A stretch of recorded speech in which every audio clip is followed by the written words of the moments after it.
Adobe Illustrator has a huge library of symbols. A symbol is a reusable art object that is stored in the Symbols panel.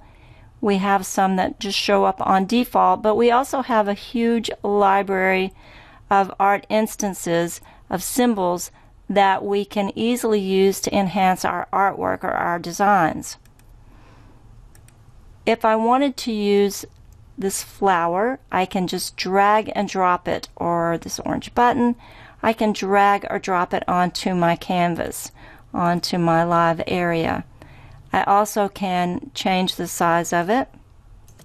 If I hold my Shift key, I'll get it in proportion. And we can even change the color of it. I can go to my Recolor Artwork. It's going to bring up the color palette that exists. You can click on each one of these and open the color picker to choose another color.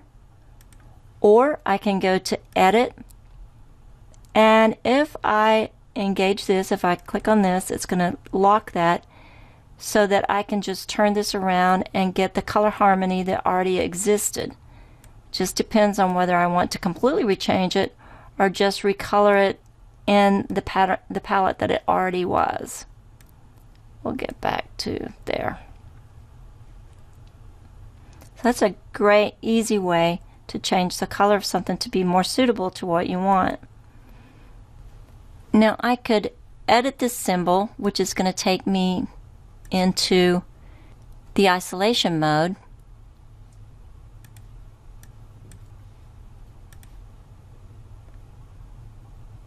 And I could change any one of these. Let me go back out of that. I could break the link. I could reset it back to what it was. Or I could expand it. And it will ask me if I want to do the object and the fill. And I click OK. And it becomes just a regular object again. It's still here, but this one expanded would be something I could work with individually, like a non-symbol object. Along with the symbols that are here, and again there's massive libraries of those, are some symbol tools. We have the symbol sprayer tool, which will spray just by clicking and dragging, and it is using my newly created color of the flowers. If I had a garden, this would be a great way to do that.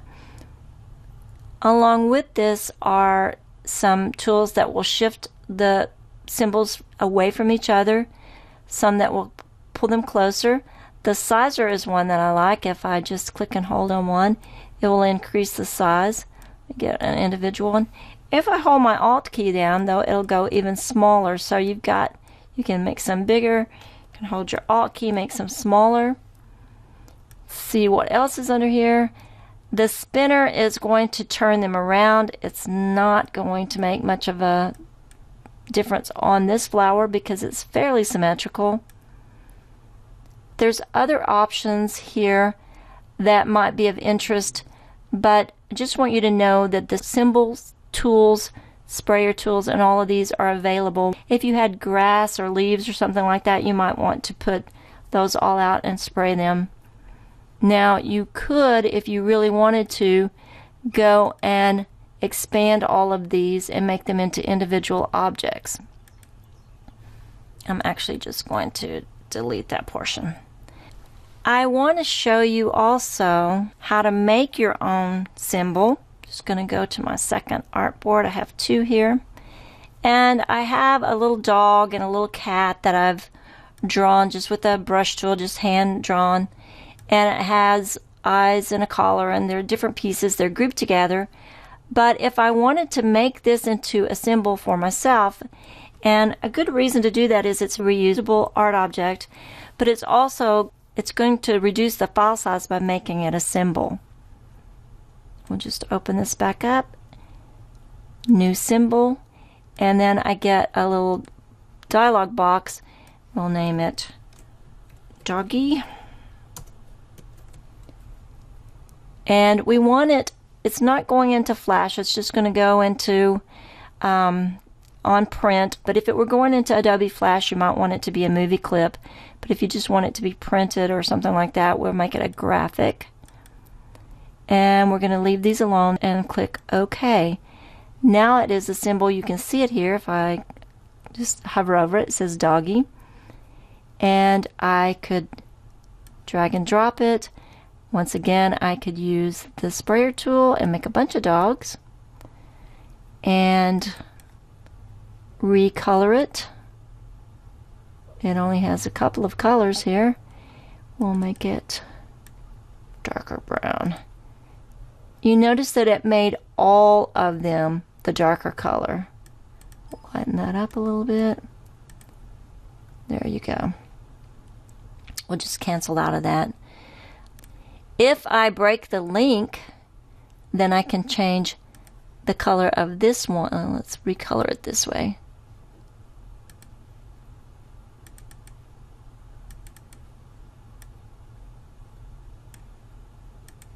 And it doesn't affect the other ones. The same for the cat. We'll name it Kitty. Leave all this. We're going to make it a graphic. Click OK. And now we'll use the sprayer tool. Make some cats. Now if I double click on the sprayer tool, it will let me have some options about how to use it. There's all the spray tools there, and we'll take the intensity down to say 3 and click OK. And that's just going to make it a little looser. One last use of the symbol is to take a word or some text and make it into a symbol. Text, graphic, OK. And move those off to the side a little bit. Can get rid of that. And now we have it here.